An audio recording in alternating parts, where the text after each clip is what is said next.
If you're over 50, but you're afraid to hit and belt out those high notes with power, you are not alone.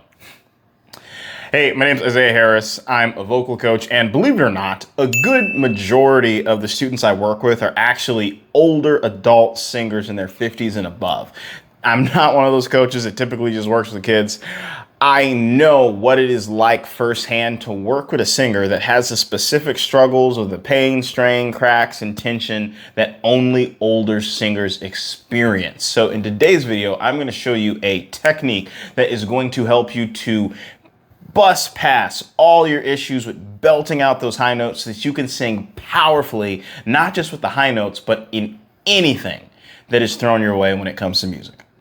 Also, one other thing I do want to preface is the exercise that I'm going to teach you in this video is extremely effective, but can be extremely dangerous if you haven't adequately warmed up your voice. So if you haven't already checked out and practiced with my warm-up video here, be sure to do that so that you can make sure that you're building a solid, safe foundation, and then come back to this video and do all the things you need so you can really belt out those high notes. Okay, so for us to really belt out these high notes properly, it's important for us to understand the importance of vocal placement. And I'm sure you've heard a lot of different videos and techniques out there about what proper placement is, but I'm really going to demystify it and give it to you in a super digestible way to make sure that it actually works for you. So the best way to really think about placement, or where you're putting your lips, your teeth, and your tongue, your mouth in general, when it is that you're singing, so that you can create the space for these notes to come out flawlessly.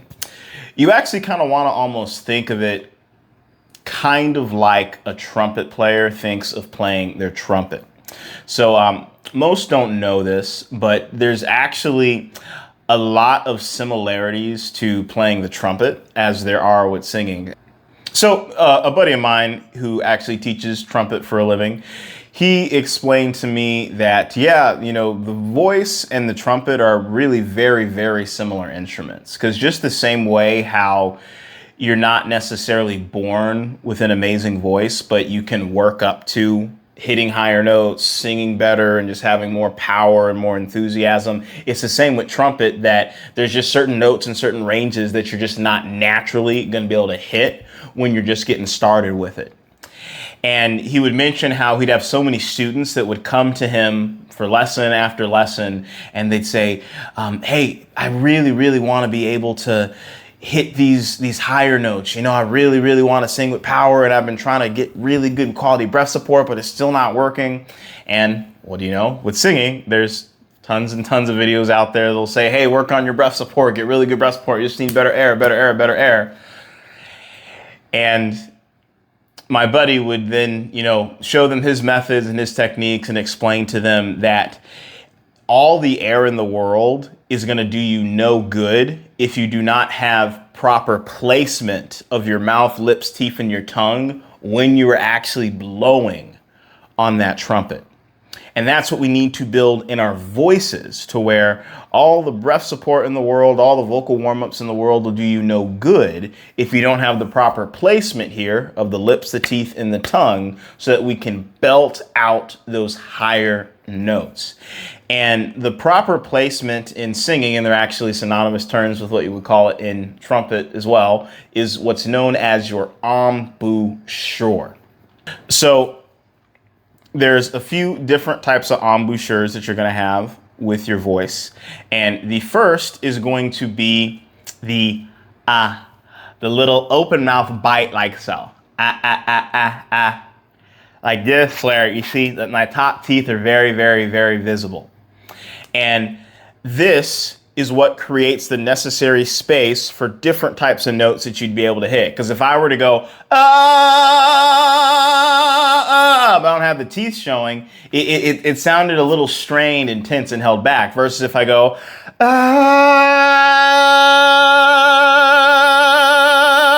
see, notice how much more free it is. It's because I'm creating the placement for this air that is inside of me to come out so that I can hit these higher notes better. So the second placement or embouchure that you're going to have is just what's known as the almost, you could call it like a snile, where it's like it's a half smile. The teeth aren't really showing, going, like a little open mouth smile, like, This is more for the and and ooh type of vowels when you're singing. Cause like if I'm trying to go,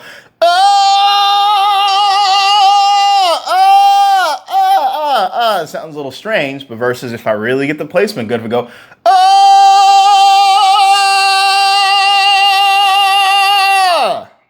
and you see my teeth aren't showing.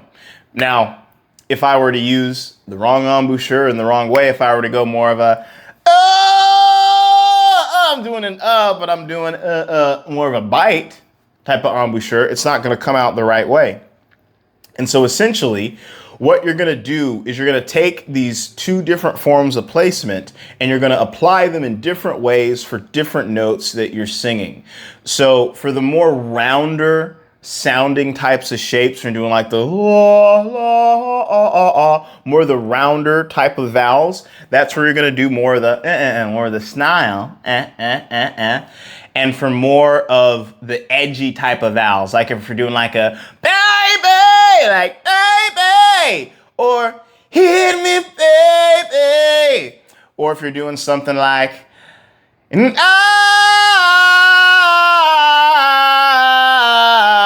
like more of it just has that more vibrancy kind of, edgy type of tone that you're going for. That's when you're going to do more of that open mouth bite.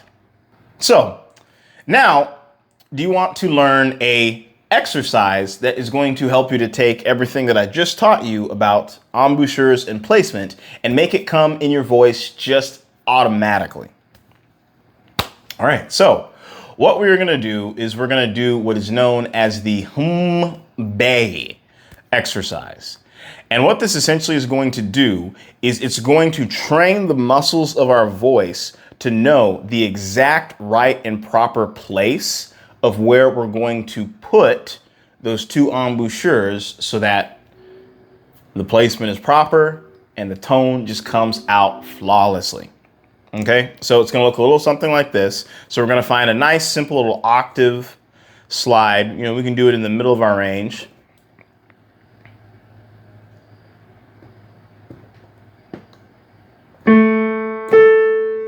Doesn't really matter where you do it in your voice, just as long as you feel it's like right around the middle of where your voice is. And what we're going to do is we're going to start out with a nice little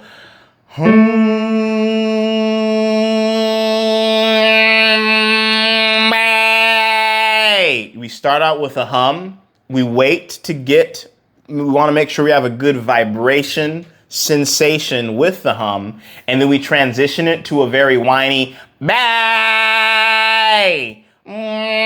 Bye. Okay. So let's try that again here where we go. Bye.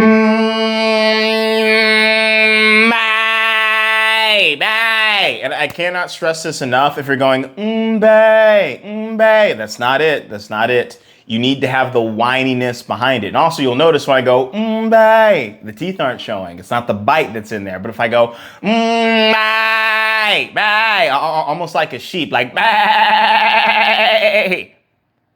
If you're having trouble getting that whiny, bratty, grungy type of sound, like literally try practicing going like bay, like a sheep, bay, bay.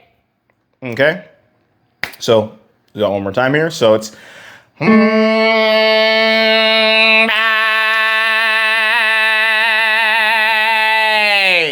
okay?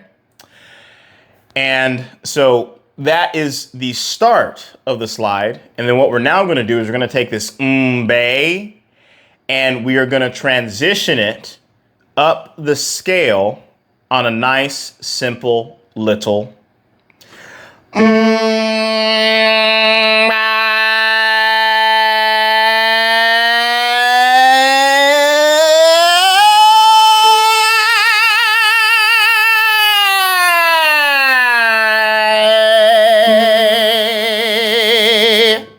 And you notice as I did that, I went from bay, and as I went up, I went and I slowly morphed it into an ah type of sound. So we're going the hum, and then the ba, and then we slowly release it up into, it morphs into an ah.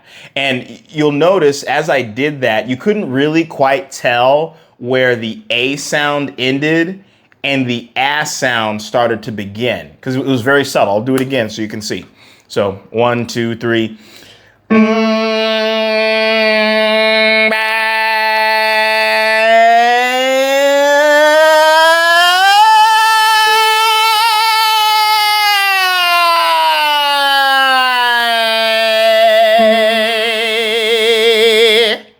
Okay, so it's important to understand with this transition of A to ah, as we're doing this mbe, it's essentially training the muscles of our voice to shape shift between those two different levels of placement that we went over. And you really, really want to nail down the subtlety of this, because that's where so much of the effectiveness of the exercise is truly, truly going to come from. Because it's almost like a metamorphosis, like a butterfly, where it starts out as that caterpillar, and then before you know it, it's in its cocoon.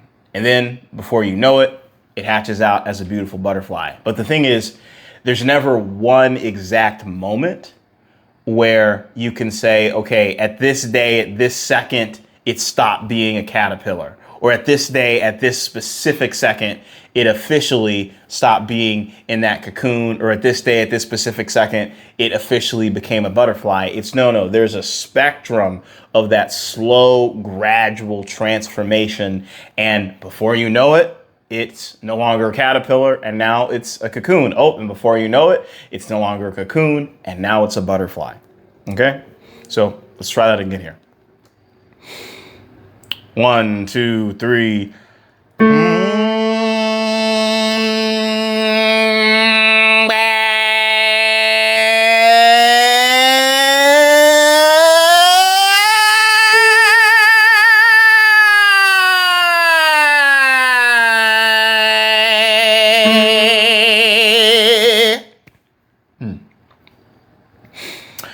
All right, so we've nailed down that part of things here. So I cannot stress once again enough the importance of the subtlety behind this. I repeat myself a lot on this channel because for you to get results, it's not you doing a bunch of things in a bunch of different ways. It's you doing a few things in the right and correct way so that you get that minor tweak that's going to get you that major shift. In fact, one of my students, Jenny, she was well years into her retirement, and she sang as just a side passion of hers, because she's like, hey, I always had these songs, have this music in my heart, I have to perform and share this with the world. And one of her struggles was she had noticed that over the years she had lost some notes in her range and couldn't sing them anywhere near as powerfully. And literally from just practicing these exercises and focusing on the subtlety, that caterpillar to cocoon to butterfly metamorphosis, is what got her to the point to where literally after just a week, she had sent me this message detailing how she started hitting notes that she hadn't been able to hit in years, and things were so much easier and so much more freer inside of her voice. By the way, if you've been enjoying this training and want to learn even more about the proper ways to use placement in all these exercises, be sure to check out my free training below on the 3 biggest singing mistakes that are getting in the way of the songs that you write, the albums you attempt to record, and the music career that you want to have. There are so many techniques in there that are going to help you, just like they've helped out so many of my students in the past. I know you are absolutely going to love it. So one other thing that we're going to do now to really take this to the next level is we're going to do this mbe until we run out of air. So we're going to go back and forth and back and forth and back and forth and back and forth and back and forth on this cycle to really, really make sure that we're pushing our voices to the next level. And this gets back into how I said in that trumpet analogy, you know, my old buddy that taught trumpet, he'd have student after student that they just think, I need more air, I need more air, I need more air. And, you know, that's what's going to make me sing higher. But nope, it won't. It's more air with the proper placement. And what we're doing now here, where we're going to do the same exercise, we're going to do it back and forth until we're out of breath. It's us exercising our air, but with the proper placement to make sure that we're getting the results that we want to get. Okay? So it's going to look a little something like this. 1, 2, 3.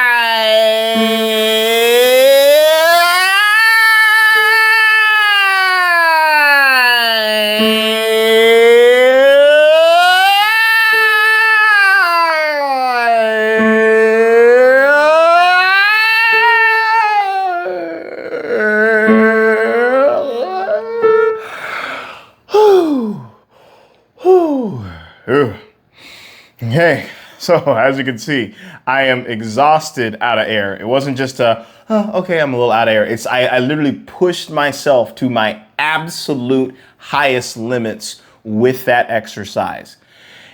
And also too, you'll notice that as I was starting to run out of air, the quality of my voice started to slip. It started going, it started to get a little weaker sounding, and even had a little bit of cracking with it as well. That is totally normal, and it actually means you're doing the right thing. Your voice should start to feel a little weaker during those last couple of seconds of air that you have, because it's letting you know that you're pushing the muscles of your voice so that they just grow stronger and stronger and stronger and stronger and stronger, and you hit those notes flawlessly. Okay, well, thanks for watching today's video. Once again, be sure to check out that free training in the link in the description below, where I go over those 3 core singing mistakes that so many singers are making and showing you exactly how to avoid them. Also, as well, too, be sure to check out my vocal warm-up routine so that you can build an even stronger foundation that is going to make the exercise that I showed you in this video even more effective.